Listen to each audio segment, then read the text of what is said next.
I've always wondered, if that day hadn't happened, would my life have been different? If my father hadn't collapsed in that warm, familiar kitchen, would I have grown up with a complete family, with a childhood untouched by pain and abandonment? But life doesn't deal in what-ifs.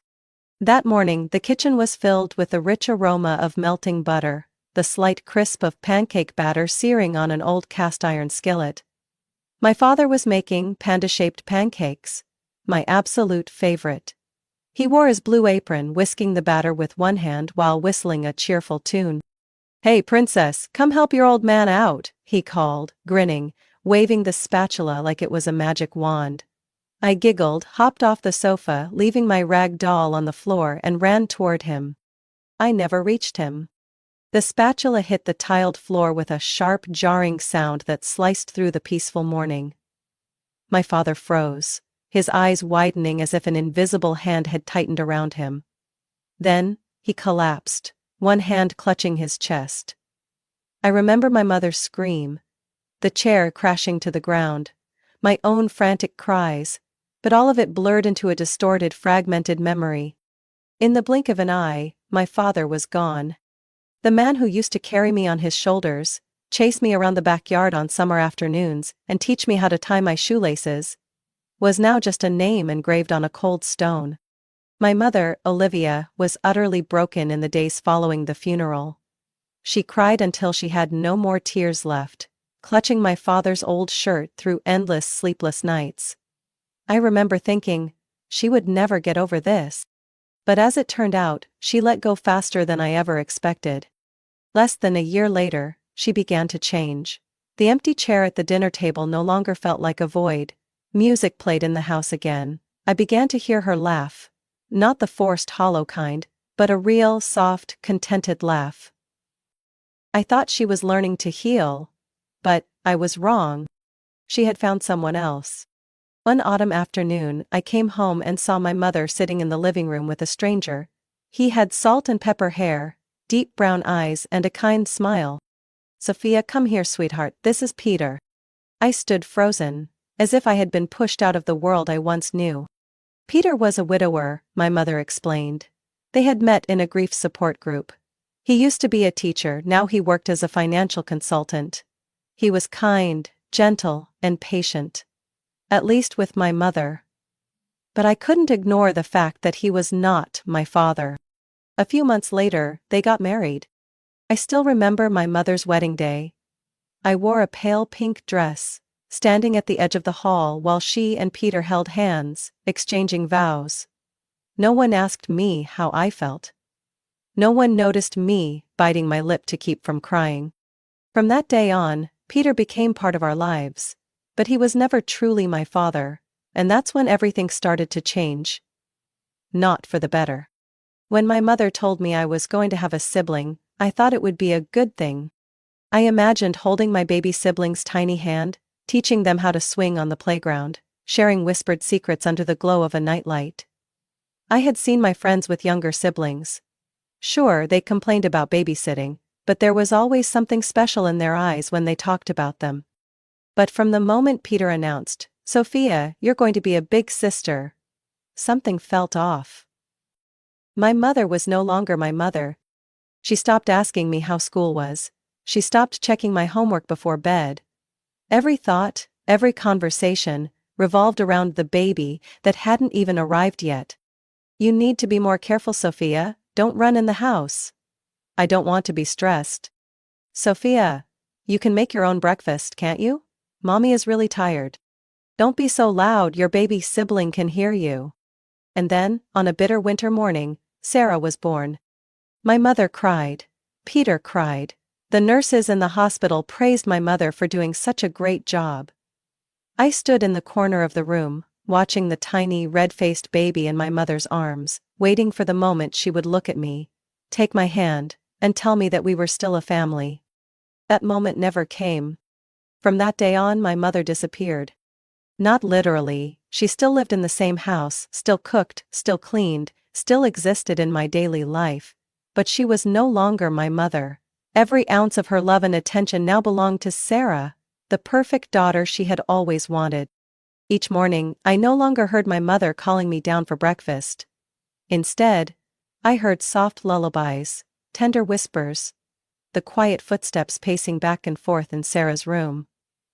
Every family plan, dinners, vacations, birthdays, revolved around Sarah's sleep schedule, her mood, her needs.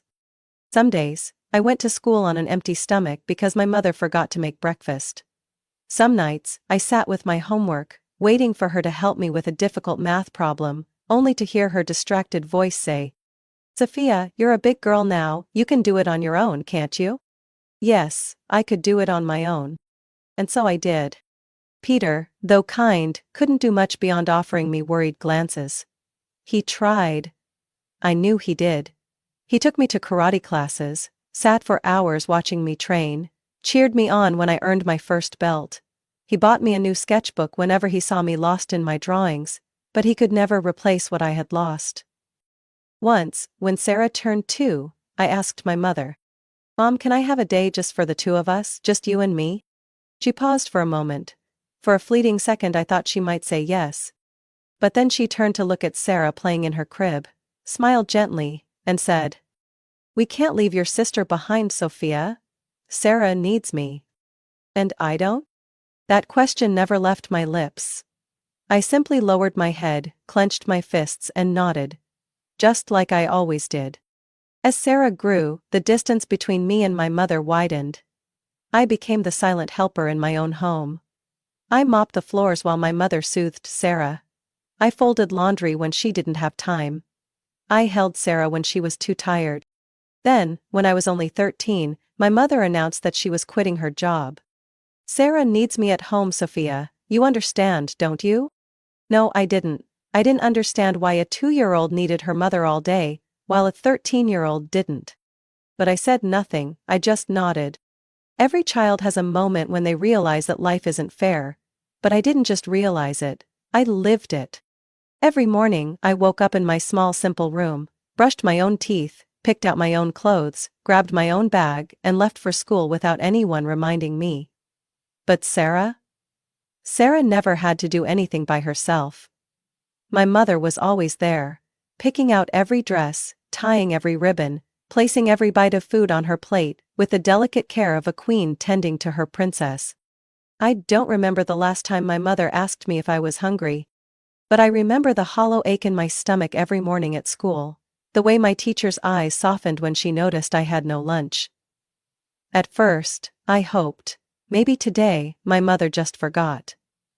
But after dozens of times I realized she had never thought about it to begin with. I also don't know when cleaning Sarah's room became my responsibility. At first, my mother only asked for small favors. "Sophia, can you pick up your sister's toys for a second? My hands are full." I did it, thinking it was temporary. But it became an unspoken rule. Sarah grew up in a spotless room that she never cleaned herself, and every day I picked up after her, the clothes she left on the floor, the toys she scattered everywhere. "Sophia, help your sister for a bit, okay?" A bit, a bit, a bit. One day while I was folding Sarah's clothes, Peter passed by. He stopped at the door, watching me for a moment, before speaking in a quiet voice. "Sophia, why are you doing this?" I froze, a small pink sweater still in my hands. I didn't know how to answer. Peter stepped into the room, picked up a doll from the floor and let out a long sigh. "You're not a maid, Sophia." But what else was I? Peter was the only one in the house who truly saw me. On the mornings my mother forgot to make me breakfast, Peter quietly left a sandwich on the kitchen counter. When my mother didn't remember I had an important test, Peter was the one who wished me luck before I left. And when I sat alone in the corner of the living room on cold evenings, he was the one who took me to the movies and bought me hot chocolate. But Peter couldn't change anything. Every time he tried to speak up about my mother's blatant favoritism, it always ended in long, exhausting arguments. "Sarah is still little, Peter. Every baby needs their mother more." "Sarah is 6 years old, Olivia. What about Sophia? She needs you too." But my mother never listened, she never did. Sarah was always the priority, and I was just a shadow on the sidelines. Peter tried many ways to make it up to me, but I knew he was powerless too. One of the biggest things he ever did for me was signing me up for karate classes 3 times a week. "Sophia, you need something that's just for you," he said as he dropped me off at my first lesson. I wasn't sure. I had never thought of myself as strong or fast, but as I stepped into the class, as I felt my body move through the motions, I understood what Peter meant. There, I wasn't the forgotten child. I wasn't the unpaid babysitter. I was just me. Sophia. Someone who could defend herself. Peter never missed a single practice. Every time I improved, he would smile proudly and say, "I'm so proud of you, Sophia." For a while I thought that if I got better, if I worked harder, maybe my mother would finally see me. But no, that never happened. She was too busy with Sarah, too consumed with the perfect dreams she had built around her. And I started to realize that I didn't belong here anymore. I stood on the graduation stage, gripping my diploma tightly, scanning the rows of seats in the audience. Peter sat in the front row, clapping proudly. And my mother? She was there too, but she wasn't looking at me. I knew what she was thinking. She wasn't happy that I had earned a scholarship. She wasn't proud that I was standing on this stage. She was thinking about Sarah. Just like always. Sarah was at home, not even bothering to attend the ceremony. 16 years old, and my sister still lived like a child who had never grown up. Her room was always lit by the glow of a computer screen, where she spent hours playing games and chatting with her useless friends. After the ceremony, Peter pulled me into a tight hug. "I'm so proud of you, Sophia." I swallowed hard, trying not to cry. And my mother? She said nothing except one short sentence. "We need to talk about your college plans." I knew what was coming. I had been expecting this for a long time. She didn't waste time getting to the point. "Have you really thought about college?" She sat across from me at the dining table, absent-mindedly turning her teacup in her hands. "Or maybe you should wait a little while. It might be better if we save that money to help Sarah later." I let out a hollow laugh. "Save the money for Sarah?" She nodded, completely unashamed. "You understand, don't you? Your sister needs more support. She's not as ready as you are. You're strong, Sophia. You can manage on your own. So I don't deserve a chance." I clenched my fists, forcing my voice to stay calm. She didn't answer right away. Then she sighed. "Sophia, your stepfather worked hard for that money. It's family money, not just yours." I didn't need to ask to know that Sarah had never been asked to share anything in her life. Peter stepped into the room, his voice cutting through the tense air. "That money is for Sophia. That was my decision." My mother frowned. "Peter, I'm just thinking about both of our children's futures." "Sophia is your child too," Peter emphasized every word. My mother fell silent. We all knew the truth. I had never been her child, the way Sarah was loved. I left home 2 months later, carrying only a small suitcase and a promise to myself I would never live there again. Marshall University opened up a new world. No more hearing my mother call me for chores. No more Sarah and her endless demands. For the first time in my life, I was free. I threw myself into my studies, worked 2 jobs to cover my expenses. I barely had time to think about my mother or Sarah, until the calls started coming. At first, the calls came from Peter. "Your mother is worried about you, Sophia. Come visit when you can." I knew he was trying to be a bridge between us, but I had no intention of going back. Then my mother started calling. At first it was just small talk, but soon she stopped pretending. "Sarah is struggling," she said, her voice tinged with blame. "She has no direction. She needs you to guide her. Your father and we can't get through to her." I knew exactly what she wasn't saying. "We need your help." After everything she had done, after placing Sarah above me in every way, I had learned to tune my mother out. I refused to come home that Christmas. Then for Sarah's birthday. While I kept moving forward, Sarah kept spiraling downward. When I finally visited the next summer, I barely recognized the sister my mother had always adored. Sarah was no longer the sweet little girl I once knew. She spent all day in her room, buried in pointless video games, surrounding herself with friends who did nothing but smoke and drink. Peter had tried to pull her out of that lifestyle. He had even offered her a job at his construction company, but my mother had been furious. "She's not meant for manual labor," my mother had shouted. "She's capable of so much more." Peter frowned. "More? Olivia, she does nothing. She's lazy and completely dependent on you."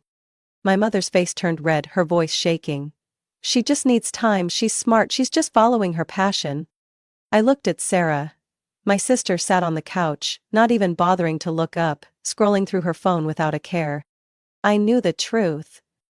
Sarah had no passion. She didn't care about her future. Because my mother had never made her take responsibility for anything. The argument ended the way they always did.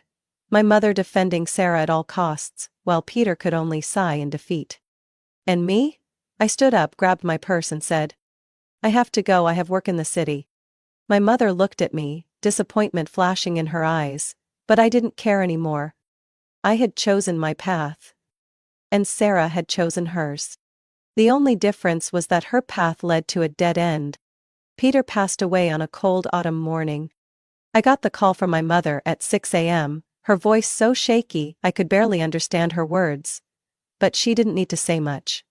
Just 2 words. "Peter's gone." And I knew that one of the only people who had ever truly loved me was gone forever. I stood there, phone in hand, feeling so empty that I couldn't react right away. My heart clenched, but I didn't cry. I only thought about my mother, about Sarah, about the house I had left behind. And I knew nothing would ever be the same again. I flew home the next day. From a distance, I could already see that the house looked worse than ever. The front lawn, once neatly trimmed when Peter was alive, was overgrown and unkempt. The wooden fence was chipping, his truck was no longer parked in the driveway. As I stepped onto the porch, a cold, hollow feeling settled in my chest. My mother opened the door, her eyes swollen, her hair a tangled mess. She looked thinner than the last time I had seen her, as if grief had been eating away at her. But what unsettled me most was the way she looked at me, like I was a stranger. "Come in," she said, her voice dry and brittle. Inside, the air was thick and suffocating. Sarah lounged on the couch, eyes glued to her phone. She didn't bother to stand up, didn't acknowledge me, didn't even look like she was mourning.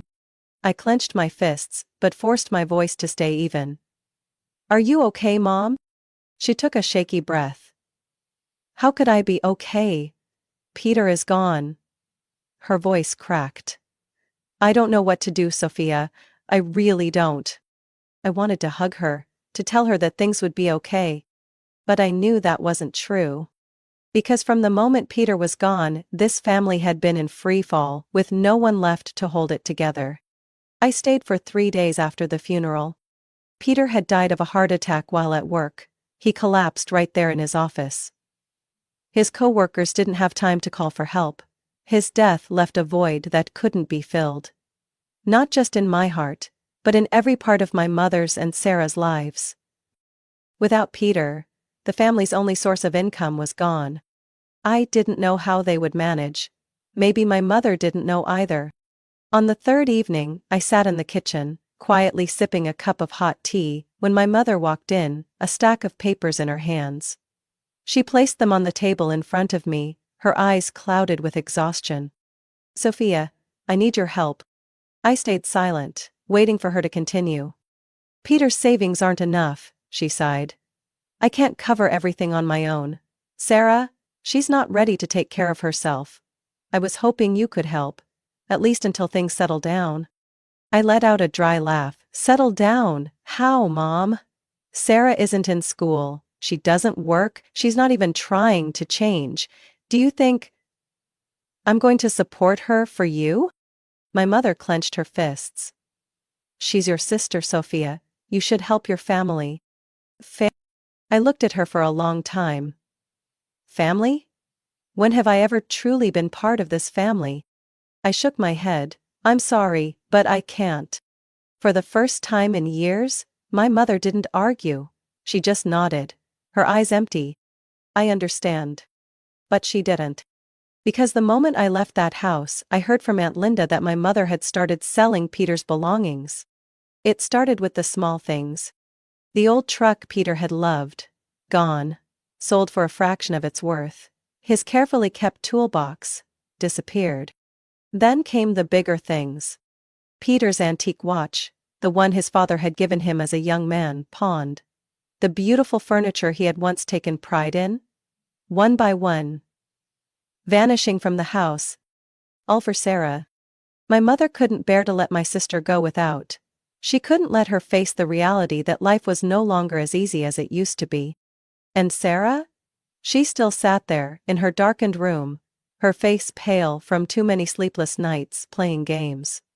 She hadn't changed. My mother did everything to keep her comfortable. But in the process, she lost everything. I stopped answering my mother's calls. I never went back to that house. Everything I knew about them, I heard from Aunt Lina.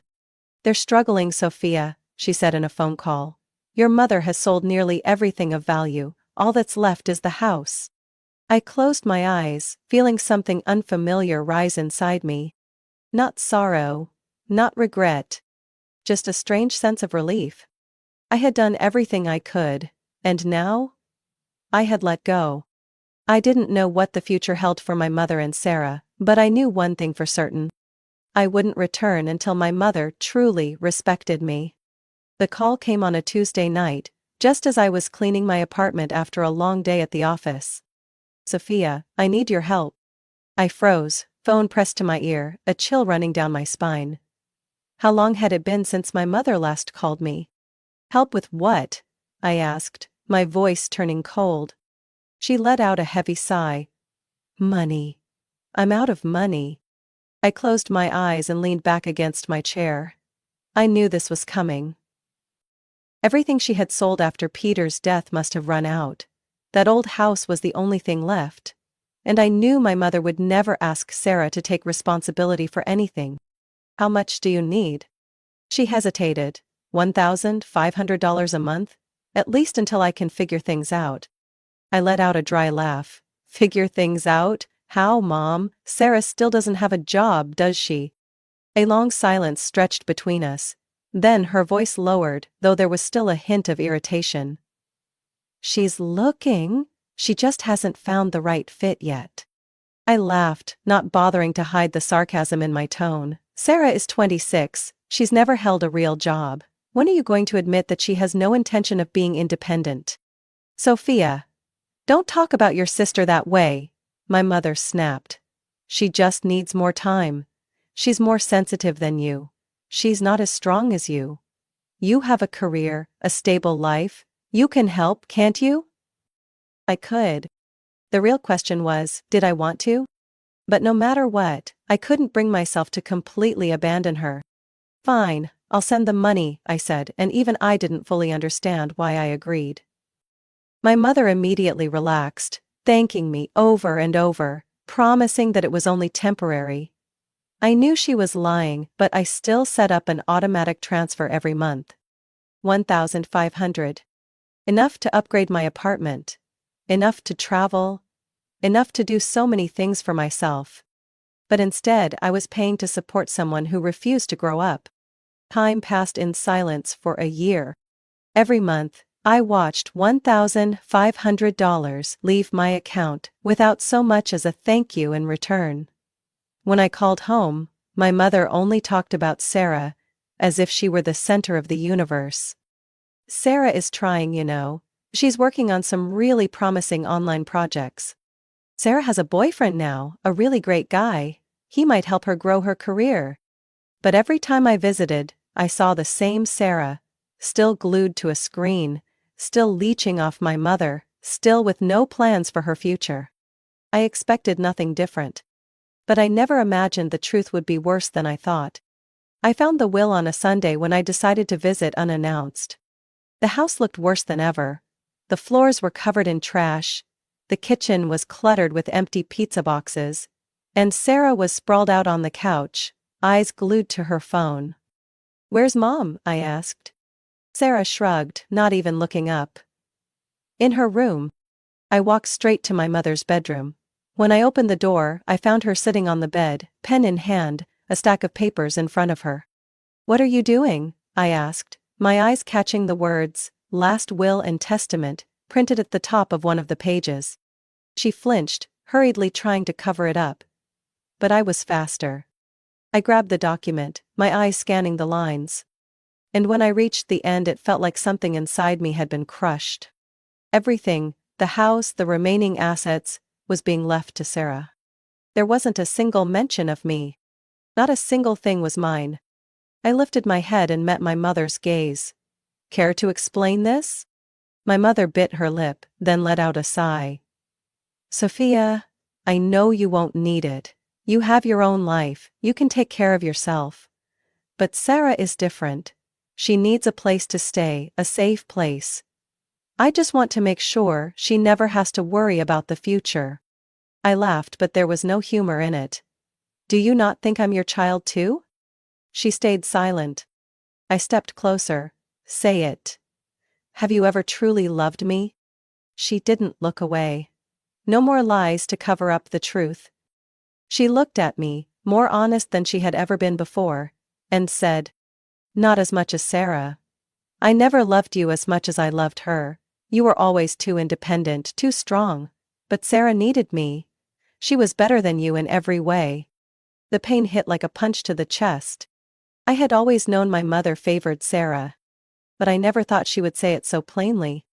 My fists clenched, every part of me screaming to say something, to yell, to fight back, to demand fairness. But instead, I just smiled. An empty, hollow smile. "Thank you for finally being honest." I set the will down on the bed, turned around, and walked away. I didn't look back. I had spent my whole life chasing my mother's approval. But now, I was done. She still hadn't accepted a daughter like me. I left my mother's house that day without a single glance back. Sitting in my car, my grip tightened on the steering wheel until my knuckles turned white. I took a deep breath, trying to steady myself. Her last words echoed in my head. "I never loved you as much as Sarah. You were always alone, but she was always better than you." For the first time in my life, I didn't feel sadness or anger. I unlocked my phone, opened my banking app, and went to the automatic transfer section. $1,500 a month. For over a year I had been supporting them, receiving nothing but disregard in return. I pressed cancel payment without hesitation. It was done. I tossed my phone onto the passenger seat, pressed down on the gas, and drove away from that old road. This time, I knew I would never come back. I had expected my mother's reaction, but she was worse than I thought. Less than a day after stopping the payments, my phone buzzed non-stop with missed calls and messages. "Mom, Sophia, what's wrong with the bank account? The money didn't come in this month." "Mom, did you forget? Maybe it's a system error. Can you resend it right away? I need it." "Mom, answer me now." I didn't respond. 3 days later, the messages changed in tone. "Mom, are you really this selfish? Are you just going to let your mother and sister starve?" "Sarah, what the hell are you doing? You know Mom needs that money. Stop acting like you're better than her." I sighed, scrolling through the dozens of messages before blocking both of their numbers. I was done with their manipulations. But my mother didn't stop. She started messaging me on Facebook, leaving comments on my Instagram, even emailing me with dramatic subject lines. "I'm struggling. Do you really not care? Sophia, you're heartless. Sarah has been crying because of you. You'll regret this when I'm gone." I didn't finish reading. I simply blocked all her accounts. 3 weeks later, Sarah reached out through an unknown number. "Do you have 5 minutes?" Her voice was cold. I was silent for a moment before replying. "Make it quick." Sarah scoffed. "You can't do this to Mom. You can't just walk away from your responsibility like this." I gripped my phone tighter, but my voice remained calm.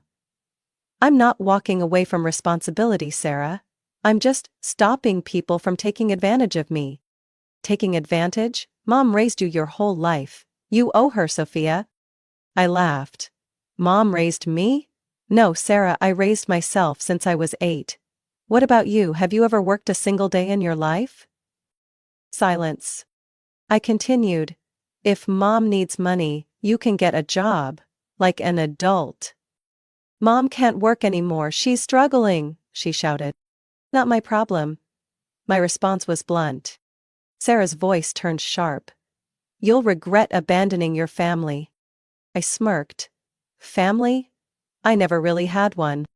And then I hung up. 3 days later, I received one final message from my mother. I will miss you. No apology, no remorse. Just one last attempt to make me feel guilty. I felt nothing. 6 years passed since I left that house and cut all ties. I built a whole new life. A small home with a lovely garden, a stable job, and most importantly, the peace I had always longed for. No more guilt-tripping messages, no more demanding calls, no longer feeling like a shadow in my own family.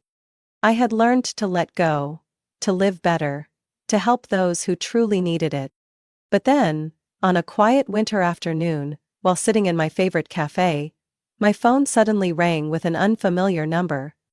I almost ignored it. But something made me pick up. Sophia, it's Mom. I froze. How long had it been since I last heard her voice? I'm sorry.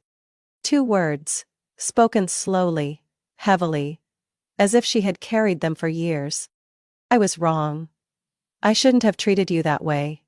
I was too blind, too stubborn. I lost you. Her voice cracked. And I almost lost Sarah, too.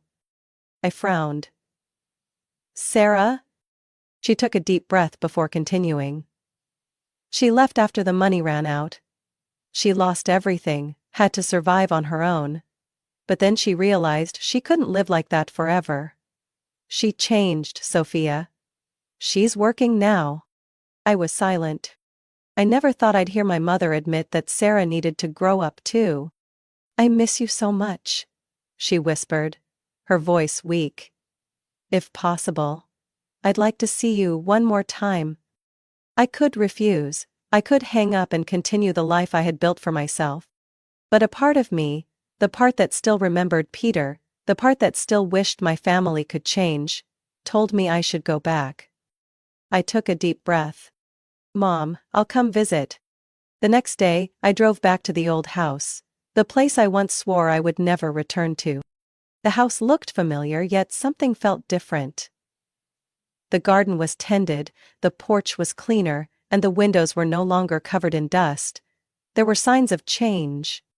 My mother opened the door, and I barely recognized her. She looked much older. Deep lines etched across her face, but her eyes no longer held the same distance as before. Come in. I stepped into the living room, and the biggest surprise was waiting for me. Sarah. She looked at me with eyes I had never seen before. No arrogance. No entitlement. Hey, she said.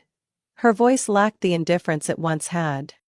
I nodded, taking a seat across from her. Silence stretched between us until my mother finally spoke. Sarah has a job now, Sophia, she said. Her voice a mix of pride and emotion. I turned to my sister. What are you doing? Sarah gave a small smile. Accounting for a small company. It's nothing glamorous, but I'm taking care of myself. And I help Mom too. I raised an eyebrow. Really? She nodded. I know. You don't believe me. But after you left, I realized. I couldn't keep living off other people. I used to think Mom would always take care of me, but then I understood that she couldn't do it forever. When you cut ties, I was furious. But later, I realized. You were right. I looked at my mother. She lowered her head, wringing her hands together. I was wrong, Sophia, wrong with both of you. I never taught Sarah how to grow up, and I let you carry too much on your own. And because of my blindness, I lost you. I sat in silence, letting her words sink in. Can you forgive me? I looked at the 2 women before me. The mother who had once been cold and selfish. The sister who had once been lazy and irresponsible. But they were no longer the same people I had left behind 6 years ago. I had waited for this apology my entire life. And now that it had come, I realized I wasn't angry anymore. I stood up, walked over to my mother and gently embraced her. "I forgave you a long time ago." She broke down in my arms, and Sarah sat there, her eyes red with emotion. We couldn't change the past. But we could rebuild the future. I knew it wouldn't be easy. There would be hard days, misunderstandings, and moments when the past resurfaced like an unhealed wound. But this time we would try together. For the first time in years, I felt like family truly meant family. And that was what mattered most. Sophia's story is not just a family tragedy but a profound lesson on self-worth and personal boundaries. Sometimes, the ones we love most are the ones who manipulate us the most, and sacrifice is not always met with love or gratitude. Sophia learned that family is not just about blood ties. It's about being respected and valued. In reality, many people find themselves trapped in toxic relationships. But, like Sarah, we all have a choice: to be used or to take control of our own lives. What do you think about Sophia's story? If you were in her position, what would you do? Share your thoughts in the comments. And don't forget to follow the channel for more emotional real-life stories about family, relationships, and life lessons.